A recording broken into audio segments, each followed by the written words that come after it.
Aphorisms. It all comes down to this choice. Live your dreams or live other people's dreams. The bitterness of a poor quality woman is remembered far longer than the sweetness of how easy it was to get her. Keep your standards up. Aim high. The difference between successful people and unsuccessful people is this. The former invests his time while the latter spends his time. Most young people don't realize that they are at a golden moment to plant seeds of talent to harvest throughout their lives. Some think, when you get older, it gets harder. That is only if you spend rather than invest. If you invest your time, life keeps getting easier and more fun. The more divided a man is between his dream and self, the more he will point out how nice he is, how intellectual he is, and unceasingly inform us on how rotten the world is. Philosophy is the refuge for those who refuse to be flesh and blood. Who are the truly unhappy males? It is those who live for the women's desire. These include the nice guys, the players, and anyone who dresses and talks and even puts their profession at what women want. These guys have no sense of self when a woman stands before them. Don wanting works best when you don't think about it too much. Unlimited opportunities with women are just as frustrating as no opportunities. The nice guy and the lady killer will end up with the same frustration. The only cure is to create your own world, your own standards, your own life, and bring women into your world, rather than be sucked into their world.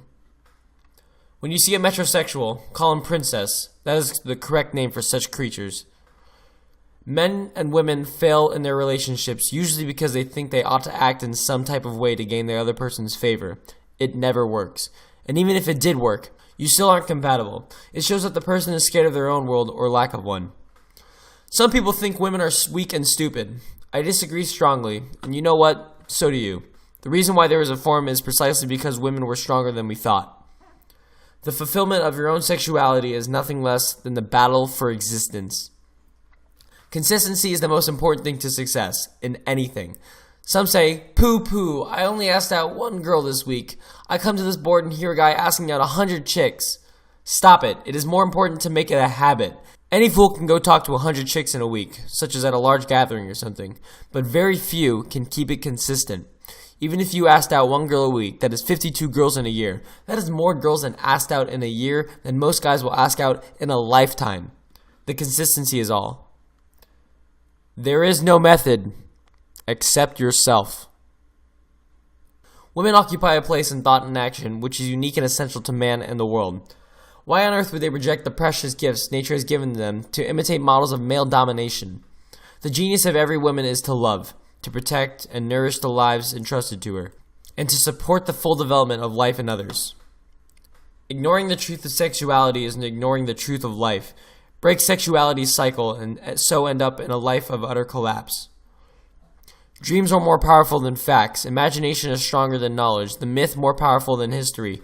And passion will always go further than experience. The final word to the book of science is that the world can be made to whatever we want.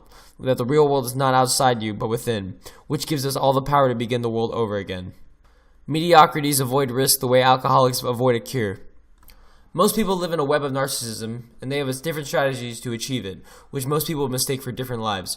From the intellectual who reads solely to stroke his ego to orgasmic revelation, to the player who sticks his pride in so many chicks, to girls who pop themselves with cherry-like husbands and kids just to make the neighbors jealous. The strategies differ. The narcissism is the same. Ladies, if you have only 1 hour left to live, spend it with the nice guy.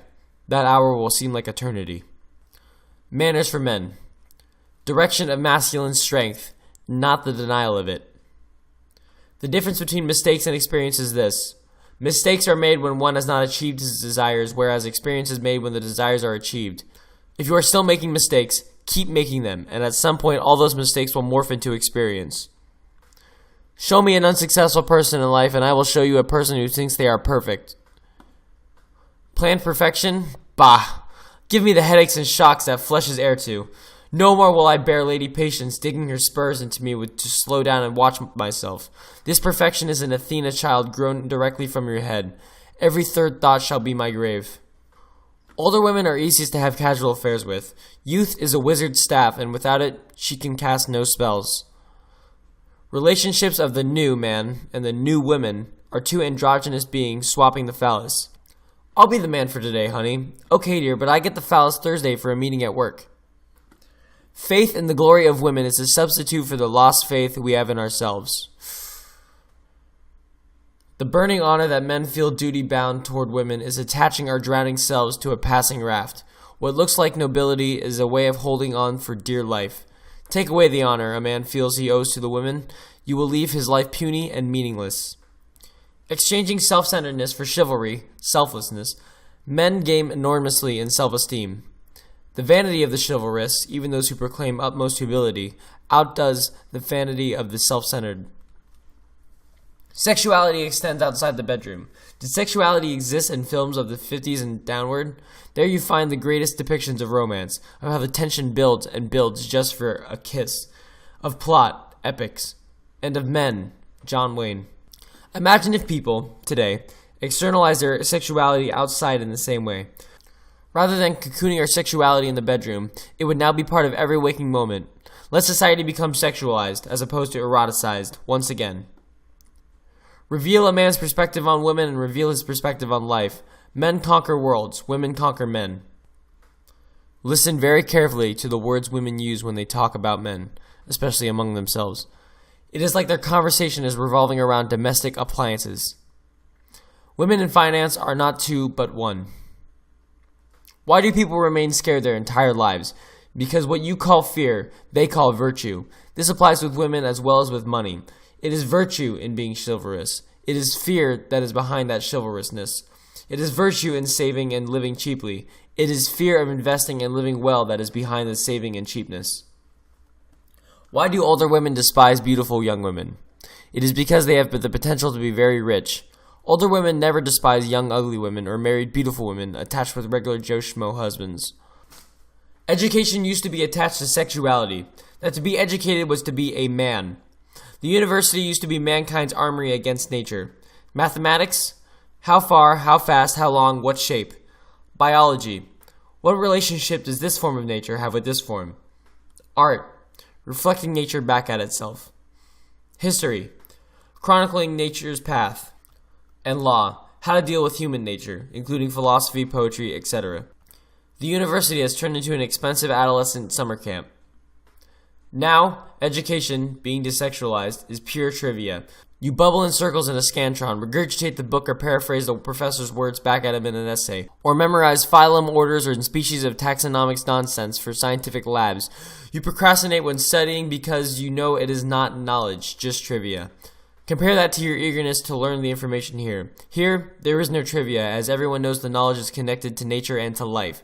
This sense of decline in education would be corrected if the departments, especially the humanities, stop being trivia, stop being political, and embrace the warrior spirit against nature that the fields originated with. Beautiful women and romanticism are like oil and water. They do not mix. Choose one. Too many people think it is AFC to fall in love. If you fall in love, cherish it. I would give up years of countless stupid chicks just to feel that way about a girl again. Remember this saying? You can remove the girl from Louisiana, but you cannot remove Louisiana from the girl.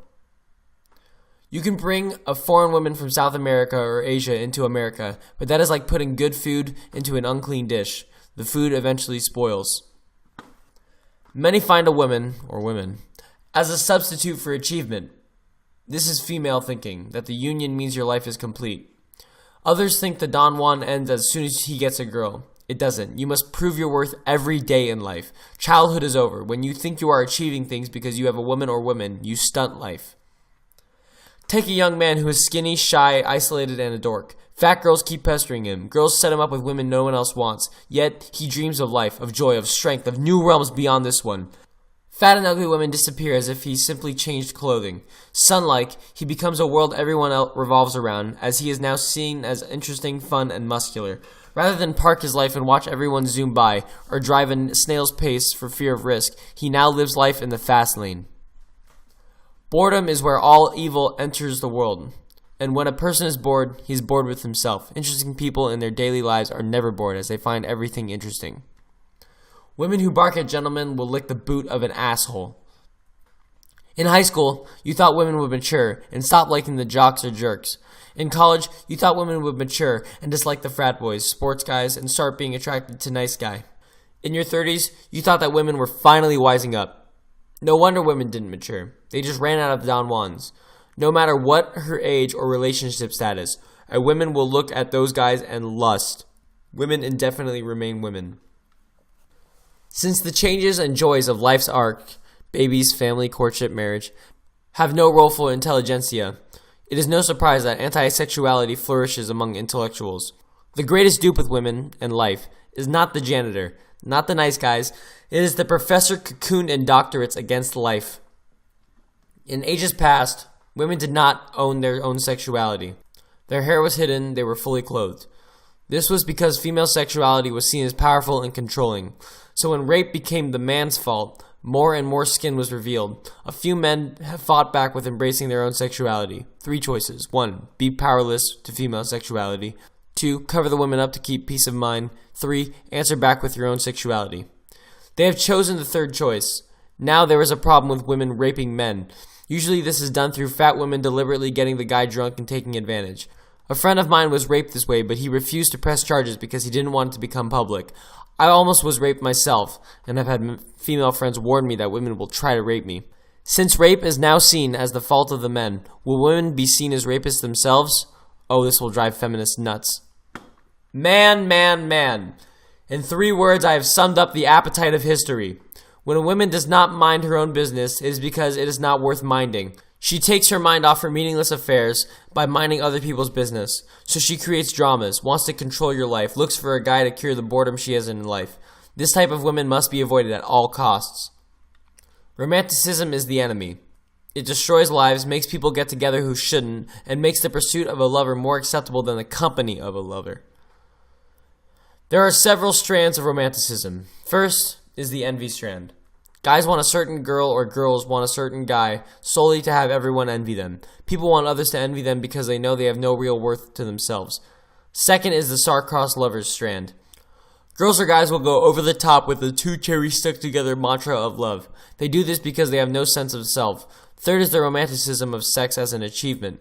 These guys or girls will believe that they are the first ones in history to discover the joys of sex and are stuffed with the words of liberating, new, revolution, and freedom. Yet the result is that they end up less free, not doing anything new, tightening chains around their sorry life, and cannot face the fact that they are centuries behind the times. Television is for women and losers. Some guys look for a girlfriend as an incentive for them to get a life, as someone to push them to get rich, for someone to make themselves happy. These fools do not even know what women are. They think women are some type of genie that grants them wishes such as wealth, popularity, and happiness. Now we know the convoluted brain where such shows like Bewitched and I Dream of Jeannie came from. Often a lady asks, "If I get fat, my Pookie Wookie, will you still love me?" And I reply, "My dear, Aristotle defines love as founding friendship on beauty. If there is no beauty to base friendship on, then according to Aristotle, there can be no love." And what can she say to that? Intelligence is not conscience. Intelligence is not virtue. Intelligence is not character. Intelligence is not morality. Oh, intellectuals who find themselves so brilliant that they think they ought to outshine all stars. They do not notice their own contradictions. It is impossible to debate with intellectuals because with them you can come to no truth. They are the living contradictions. Ever notice how when driving, a car that is slower than us is an idiot, while a car going faster than us is a maniac? It is the same with women. A guy who has more women than you will be seen as reckless, while a guy with less women will be seen as an idiot. Life is always better than non-life.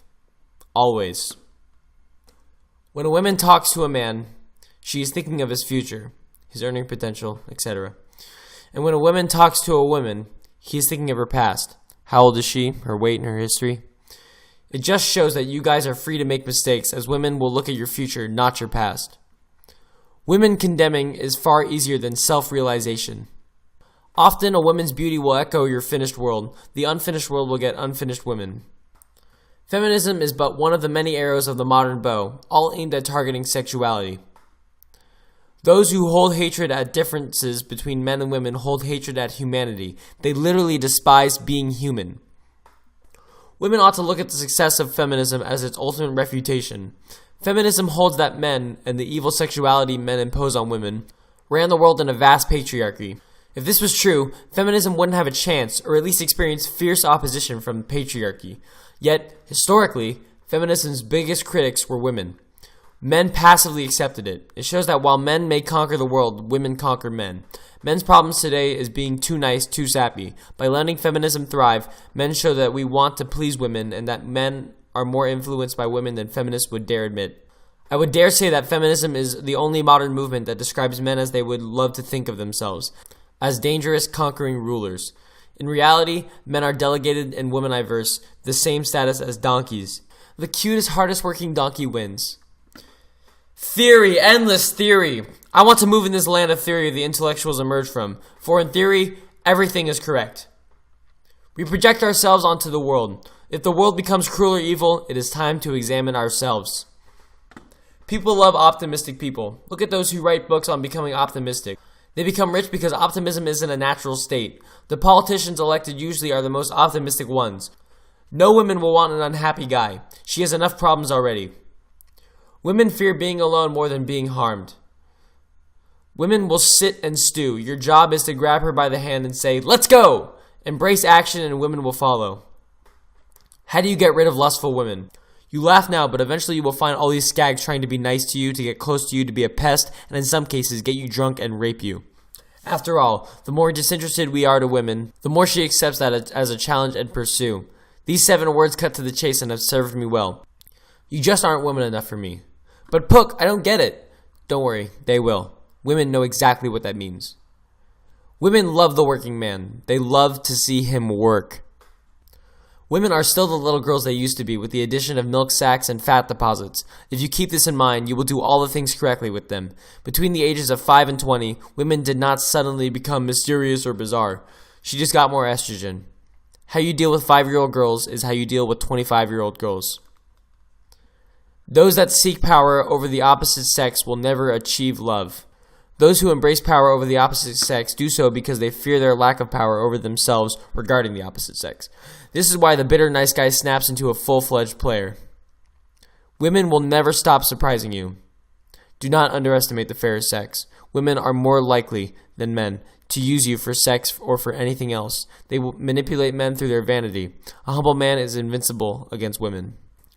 The problem with the virgins, both men and women, is that they think their virginity alone means they are honest, wonderful, virtuous, and a wonder of the world. Virginity has no connection with honesty or can substitute virtue itself. It is no wonder, then, that the virgin is alone, because he/she is filled with self-love. Intense self-love is the most vile sin of all. It is in this that the whore can become more pure than the virgin. You are not free to be nothing. Nature has given you a gender, one you did not choose. You must act like a man, look like a man, and be a man. If you refuse to do so, you will not attract the women you want, and nature will burn your life with melancholy. The very root of the anti-sexuality that has been sprung on us is trying to free us from gender. To be human is to be free. To be free from being human is to be a slave. Feminists find themselves as the new agents of liberty, but they are forgetting that the basis of liberty is the law of nature. Many virgins here believe that infinite access to sex will give them freedom. It won't. The claws of nature will just dig in deeper. The only path for freedom is to understand how nature works and be able to work inside the system, to be able to control your life the way you want. Women do not deceive men. We use women to deceive ourselves. We no longer know the difference between sex and stocks. Did Pook say sex and stocks? Yes! People view sex like some medium of exchange, something the more they make with a person, the more votes and control they ought to get. Contrast this to the stocks where people buy hoping the stock get pregnant and reproduce. If only there was a third gender to referee. Perhaps that's what the elderly did as they became more androgynous with their courtships, rituals, and bundling. Guys who easily deceive themselves will find no difficulty in being deceived, used, and corralled by women. We all have failings in life. The losers are those who seek women as a balm for their personal failings. If I marry her, my life will have purpose and be complete. The result is a nagging, frustrated wife. The point is that we helped create the nagging wife. She did not come from nowhere. I have never looked at my own progression into Don Juan as the adding of game or skills or techniques. It was more like I became more human. If you compare a nice guy and a Don Juan, what is the real difference? Is it really that one is game and the other doesn't? Or is it one more human than the other? When a lady views the nice guy and the Don Juan, who will she be more comfortable with? The humanized one. The unfinished men, i.e. nice guys, are meant for the unfinished women, i.e. the fat ones. We are all tossed into this sea of nature. Many don't understand swimming, so they climb out and analyze everything and shout out how wrong and alien everything is. These are your philosophers. The true person of reading is not the intellectual who perverts works into authorities. It is the child getting lost in the story, oblivious of authorities themselves. In the same way, a Don Juan is one who gets lost in the joy with women and life, not someone who writes pointy-worded manifestos on the subject trying to become an authority. Such a person is more of a philosopher than a Don Juan. Many people live through life backwards. At the threshold of youth, they look on older age with disgust, fear, and boredom. I must have my fun now, they say. So off they go, making a famine of time where abundance lies, spending their time rather than investing it. When they get older, their future is exactly as they thought. Since they planted no seeds of talent or skill, they had nothing to harvest, so their happiness starved. With this future, they think they were right because their future came as predicted. So then, they spread the error by advising youth to act like they did. Others have been able to checkmate time. They see it as one gets older, life gets easier. So they work hard in their youth, carving out a comfortable place in the world. And as time passes, their work grows easier, as does their fame. Since they invested their time rather than spent it, talent, skill, intelligence, and ability grow in abundance. In this life, there is no real decay. It is the Don Juan that is timeless. What is his origin? He is in literature, history, plays, and has become a legend. It is the Don Juan's imagination that the world and women find so fascinating. No one ever wrote an opera on the nice guy or an epic on the philosopher. Every woman to me is a portrayal of discovery. They are all emissaries of nature, delivering you news on how life works. To many men, anything is easier, from nuclear physics to climbing the tips of mountains, than dealing with a woman he truly loves. Why? With her, he will be unable to hide from himself. Women are at their loudest when they're lonely. This is also true with dogs. Have you ever noticed how some people spend their lives trying to get loved more by strangers than their community? It is like they desire to be some celebrity with no real friends, but with fans. This celebrity lifestyle ends up fake. When you hear of singers or actors getting busted for drugs, it often isn't because that is who they are, but they're trying to live up to this persona. If a celebrity warns friends when they meet not to tell the paparazzi, and the paparazzi show up, who told? Probably the celebrity himself. Their lives are a script. Compare the above to the Don Juan. Many foolishly think the Don Juan is the celebrity with women, and that female strangers will instantly respond to you on the street, on the elevator, or whatever. This is a silly life, as all these strangers will never really give a damn about you, as you start to do stranger and stranger things to fit into the persona. Don't forget your own community. Rather than going for instant hookups at bars and clubs, try expanding your social circle. Eventually, you will get circles and even larger circles of women coming after you. These ladies will tell their lady friends about you, and the effects just ripple. Even James Bond, admits to doing this.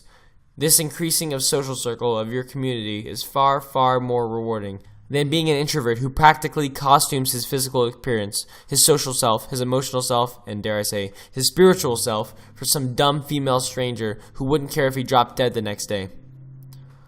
Don Juaning is easy when it's a way of life. Still unconscious, you lie in a coma in a hospital where the real battle is being fought inside you. The doctors stand around watching. You go to work, go to school, feed, sleep, perhaps sex here and there, but nothing different from the routine of a beast. The doctors are fiercely trying to reconnect the currents of your mind to your body. Actually, they desperately are trying to reconnect your life to your soul. No one mentions this, but you know it too well. Your life depends on the choices you make now in your youth. What you do today echoes a lifetime. Melting, melting, melting. Look around you. Everything is in a state of decay. Everything, nature and non-nature, is melting. Look at the old. Their flesh is blasted with antiquity, even though they try to speak from a scroll of youth. This way of looking at things makes the world a little bit less opaque. Then you will open up Hamlet and realize why Shakespeare phrased it as, that this too solid flesh would melt. Not having any hyper-realities is dangerous. It means you have to be content solely with life, which means you have to take risks. Don Juan or not Don Juan. Since people drift towards less pain rather than more pain, it follows that they would rather create a mental world where they would be right to not Don Juan. I'm not her type. This is not a good time. She wouldn't like me. All women here have diseases. This is how we guys get detached from reality into a mental womb. It is good for young man to read a post full of aphorisms. Here we encounter the most popular fiction in our era. Having a woman equals success with women. It is not considered sufficient that we be successful in our own dreams and goals. We must have a woman no matter what. Nor is it sufficient that we pick the women we want. No, we must always have a woman, even the most mediocre ones, else people question our manhood. It is not enough for one to develop his faculties for physical, intellectual, creative life. He must, above all, have a woman. This fiction defines a man as anything having a woman, thus keeps males forever mediocre. Technique is nothing. Communication is everything. The techniques that supposedly work are nothing more than good communication of your desires and intention. If Schwarzenegger was small, wimpish, but popular celebrity, would he have resonated as much? No, Pook. Why not? The intellectuals tell us it is purely because he is a Hollywood star. He is the Terminator. If you compare Schwarzenegger to Davis or any other politician, they all look girly or androgynous to beefed up Arnold. No one really seems to care what issues Arnold has. Wouldn't it be safe to say that Arnold's sheer masculinity, in other words, sexuality, is the big attraction, especially in the sexuality-dead world of politics? This just shows how much society craves sexuality and how much of it is lacking today. Virgin is a weasel word. The atmosphere of such word has always been the same. A virgin is pure, innocent, and so on. But a strict definition defines it solely to physicality, and that of the genitals. A woman may do everything except slip a penis in her vagina and may call herself a virgin, yet she is not pure, innocent, and such. The virgin definition is too limited. There are guys that have had sex yet still are blind to sexuality. They are still AFCs and quite innocent and naive. Then there are guys who may not have had sex but are fully aware of sexuality, have been stung by it in consciousness, understand and play the part. Which of the two is more virgin? Which of the two is innocent? This just shows that our words and labels sometimes are not precise enough to aptly describe nature. How absurd is this sentence? Deliver me the philosophies necessary to make me laugh. What? We say to such a person, there is no philosophy that can teach you to laugh. And they respond, tell us the 12-step program that teaches one to laugh. And we say to them, there is no how-to in order to get you to laugh. At this, they grow angry and rattle. You deliberately hide the information we seek. You hide your thoughts and keep them closed to our world. And we reply, we did not close the world to you. You closed the world to you. Do you want to laugh? Look in the mirror. And on this goes. Now replace the word laugh with the word Don Juan, and you realize why learning the Don Juan is not like an academic degree. I smell the gassy effects of a holocaust of sexuality. Nazi-like feminists and their foot soldiers and intellectuals, all believing themselves brilliant and far above mankind, wearing the armbands of degrees and organizations, march women and men to education chambers where philosophic spores are clouded into the rooms. Instead of thinking motherhood, wife, man, warrior, fatherhood, the people think equality, rape, patriarchy, sensitivity, and unisex. The schools, a type of concentration camp themselves, have done their work well. Sexuality has been cleansed. The men and women are now androgynous and march forth proudly with their new philosophies zombie-like. The more of your world that is unleashed, the more order comes to your life. Sexuality, families, and men did not come about because of society. To the contrary, sexuality, families, and men are what made society possible in the first place. What a gem is a woman that can be alone, for she is a soul, a self, an essence itself. Many women, when alone, cease to exist. Animals can learn. What do they learn? They learn how to become pets. In other words, domestication. A dog does not learn how to become a dog, nor a cat into a cat, or a rabbit into a rabbit. The problem with nice guys is they keep looking to learn, but you cannot learn to be a man, you just be. All this focus on learning makes the nice guy's destiny to become a pet. The truly smart aren't those who read tons and tons of books and words. The smart are those who can read their own heart and mind. It seems that the most gifted Don Juans were the most miserable failures with women earlier in life. It is like when they found they couldn't have their way, they had to compensate by realizing and cultivating their faculties and talents. This is also true with geniuses. The most virulent feminist I ever met was a male. There was a man who lived his life by what others thought he should do. He was in a nonsense position of a vice president of a bank. He decided once in his life that he would do what he wanted to do. So he quit his job and embraced his dream of being paid to take people fly fishing, with a beat-up pickup, I might add. His act of freedom had his wife almost very nearly divorced him. This shows that the nice guy is the guy with no soul, no sense of self, nor independent in thought, and certainly not a man. By serving everyone's wishes, he is the manipulated, animated instrument, which is Aristotle's definition of a slave. The nice guy desire to merge with a woman is partly a desire to lose himself.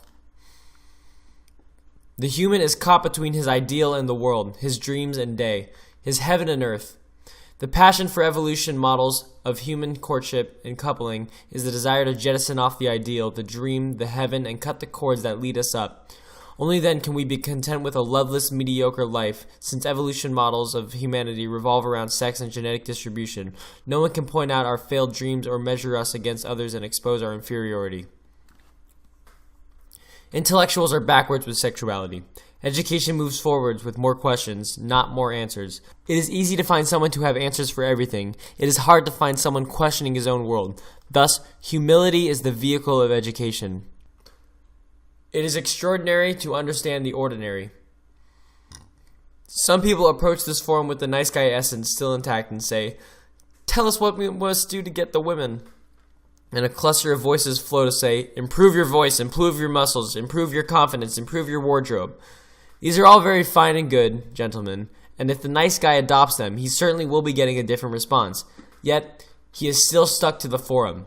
In essence, he is still a thing and contains no human uniqueness. This is why I find it impossible to advise someone on what they ought to do. Rather, we can only show how nature works and perhaps some examples. If a guy comes here for people to instruct him on how to act, what personality he should have, how to dress, how to talk, and so on, does he remain a guy? He still sounds like a thing with no self-volition. Intelligent people often overvalue intelligence. In fact, they cannot comprehend how intelligence can be overvalued.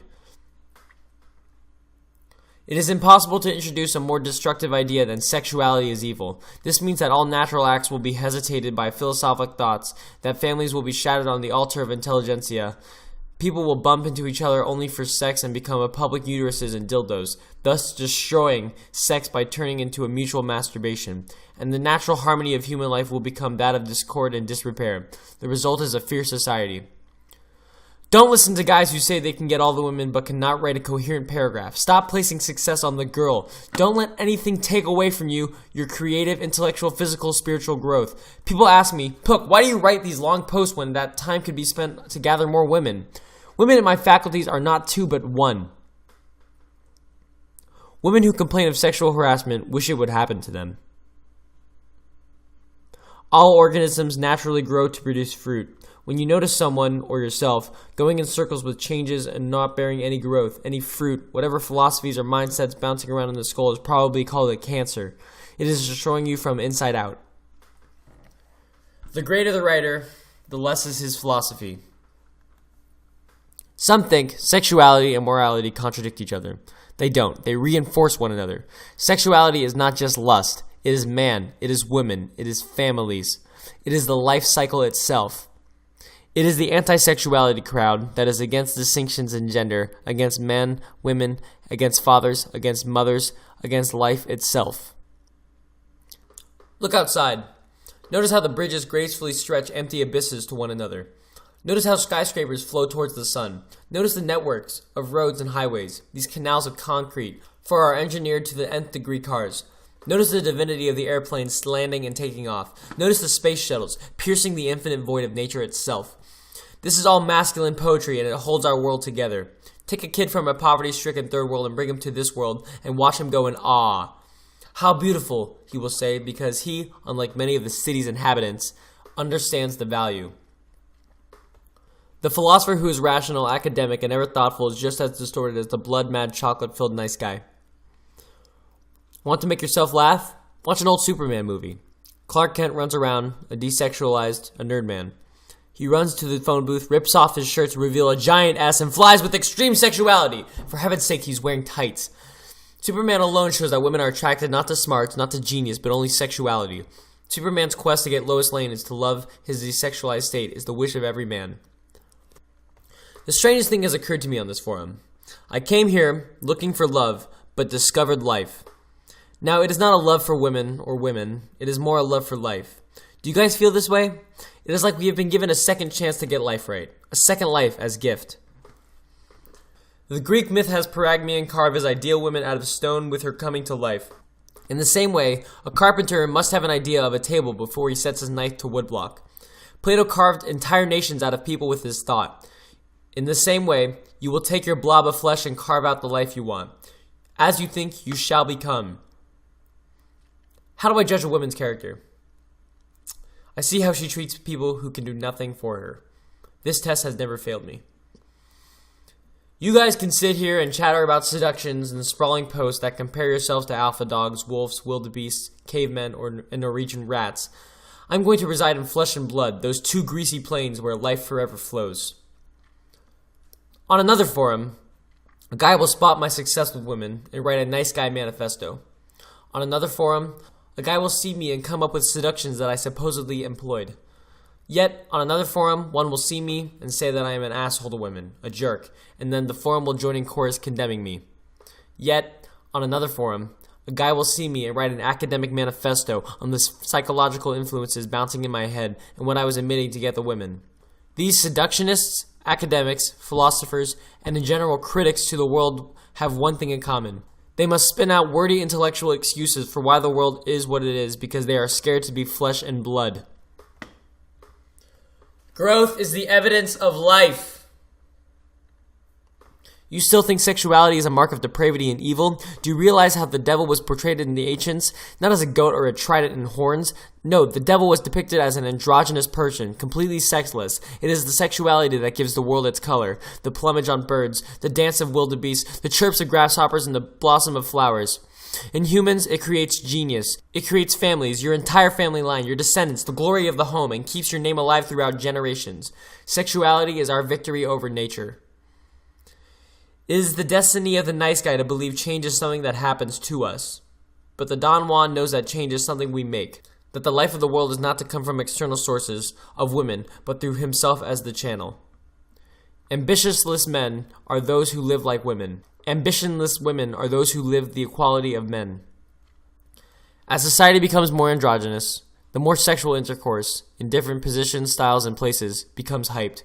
This is because, above all, men want to feel like a man, and women want to feel like a woman. When sexuality is outlawed, when women are not allowed to act like men or women act like women, all focuses flow into intercourse. It is said that society is more sexual than before. The error with this statement is that sexual is defined entirely by display and discussion of intercourse. Sexuality includes but is far beyond just sex. People today confuse sexuality with eroticism. If this is true, then society is becoming more repressed sexually. The feminists become the new Puritans, scared that someone somewhere is being male or female. It is a reverse Victorian age. Where the Victorian age would cover up a table leg, since it resembled a woman, we are in an age where we re-socialize children for fear they may act like men and women. Edit out all the male pronouns, and consider anything masculine to be rude and anything feminine to be weak. This dry apocalypse of sexuality is the modern crisis that psychologists are trying to figure out. Waste time and time will waste you. I want you to consider something. That the real world does not exist. That there is only your world. Matter is formless and can only be created through form. To live is to form. Once a man has embraced his sexuality, it is then that he creates women. Your desire is the spirit that brings women to life in your world. The surest way to make women unhappy is to give her everything she wants. I want to add to Inspector's list. Realize that everything is a process. Everything is energy. There are no objects, no true identity. Everything is melting into each other. Our eye is too slow to see this. Decay, decay, decay. Nature conspires against us. Her interest is in the continuation of the species, never identity. Her quest is to ground you up to raise the next generation. We plow our fields over the bones of the dead. Our thoughts are infinite. Our actions are finite. The expression, the bridge between these, is part of both. When we're gone, all that is left is the expression. Innocence is an icy stasis. Its attractive power is in nature's refusal to let anything get outside her devouring cycle. A man who stays persistently single becomes the public temptation, as nature summons upon women to break him. Women exist totally in social body, influenced by males of their fathers, brothers, and friends. When sexually influenced, the woman then separates herself from society and attaches herself egotistically to the male. His dreams become hers. His quest becomes hers. She reflects him. Thus, we will say, "Look at how an echo she is to me. She is my soulmate." and she will reflect that sentiment as well. The male ego is fragile and requires daily maintenance, a superiority that marriage brings. In the hardest times, the male will reach for his woman. She, already reflecting him, reminds him of himself. Thus, it gives him the strength to return and keep his path. Later, when he asked on his success, he will credit the woman and say that she backed him. How painful it will be when he realizes that almost any woman under his influence would do this. Love involves more pain than pleasure. Luckily, the pleasure is more intense. Women seek justification for their existence on this world. Francis Bacon summed up 3 ages of women: the mistress, the companion, and then the nurse.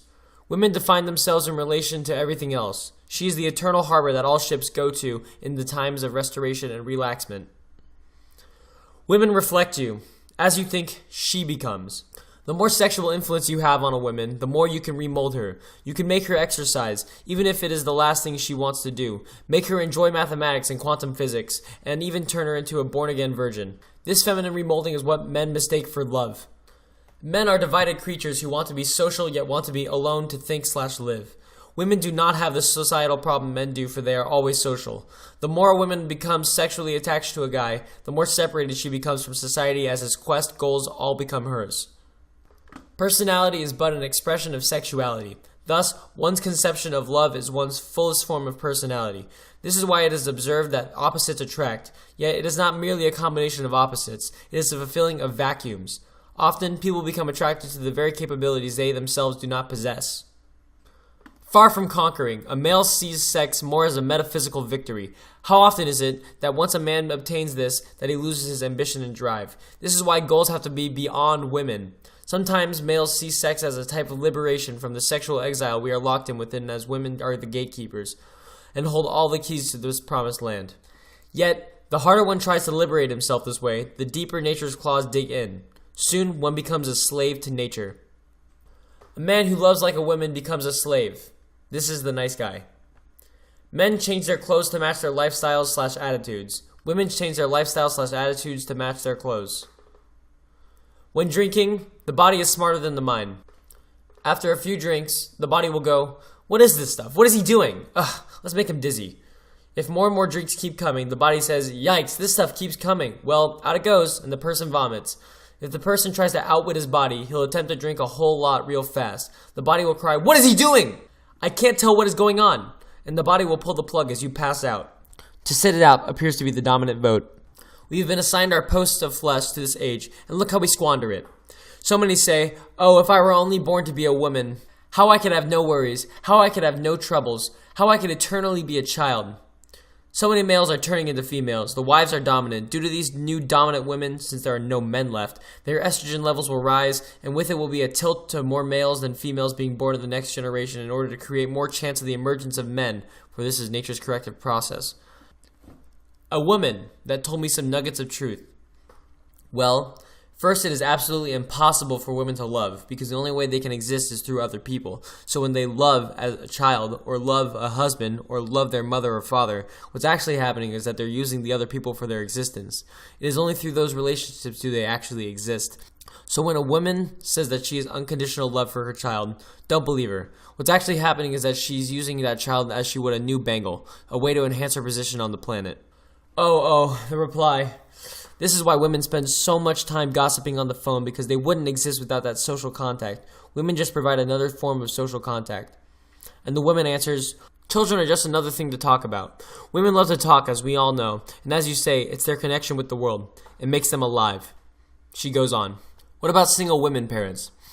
It's been said that they are being prepared to wait for that special man to come along instead of just grabbing anyone off the queue. You can see that the government, especially in this country, has taken the place of the husband and provides and protects and supports women, and is seemingly doing a mighty fine job for the amount of single parents there are around. Now, does this mean that she has changed? That is, has she really become more independent? Has she changed the basis of her psychology, which is, to my mind, submission? I say no, obviously.